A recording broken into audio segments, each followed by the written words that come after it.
I'm thinking I'm starting to get the hang of this culture stuff. That's great, Elsie. But keep in mind that when we're looking at the culture of an individual, we have to look at more than country of origin or ethnicity.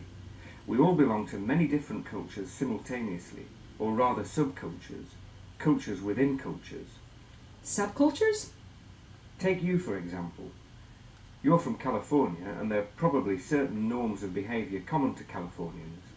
Californians, for example, tend to be a bit more laid back than New Yorkers. You're from Southern California, however, which means you may have different attitudes or customs from Northern Californians. Your grandparents, I believe, are from England and Jamaica, and have raised you with some of those values and beliefs of those cultures. You were raised Episcopalian, then you went to medical school. As we've discussed, the medical profession socialises its members to share certain beliefs and values. Can you give me, for instance, about medical school culture? Some of the ideas you've been socialised to believe are that disease is caused by germs, that knowledge is power, and that prevention is important. Medicine is very future-oriented with regard to preventive care. There is a tendency to separate the mind and the body and have them treated by different specialists, and to value scientific rationality and objectivity. There are also rituals involving hand-washing, gowning, M&Ms, grand rounds, and there are uniforms, scrubs and white coats, and symbols, the long coat versus the short coat, the reflex hammer and the stethoscope.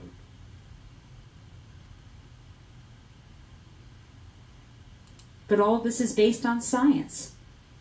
And you value science, but when you get a fever, what do? Go to work.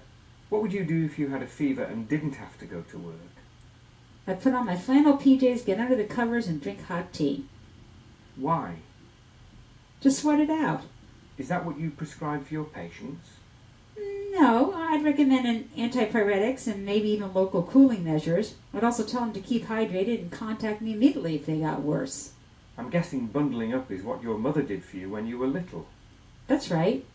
Are you starting to see some of the competing subcultural influences on your own behaviour? I suppose. Take a look at the chart constructed by Dr. Srinivasan and Pinsky. You can see that there are many cultural influences on even a small decision, like whether or not to take medication to lower cholesterol. Ansi, can you come here for a minute? I need your help. What's up?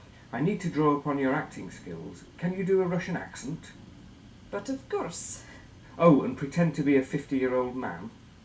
But of course. The Russian in me believes that every medication that does good does bad, so maybe not. On the other hand, living in New York tells me to get everything done for me, always. I deserve it, so maybe yes.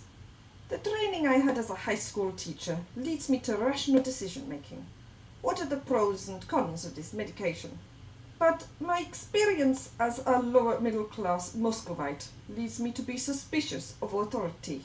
Can I trust this doctor?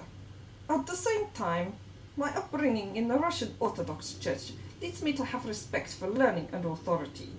So maybe I will trust the doctor. Although, what's the point? God will determine my final fate. It's really not in my control. Does it matter if I take a medication? Of course, growing up in Russia under communism and seeing the collapse of the economy makes me believe I need to watch every penny. How much will it cost me if I do decide to take the medication? Can I afford it? That's okay. I think they get the idea and can finish looking through the chart on their own. Go ahead, look at it now. We'll wait.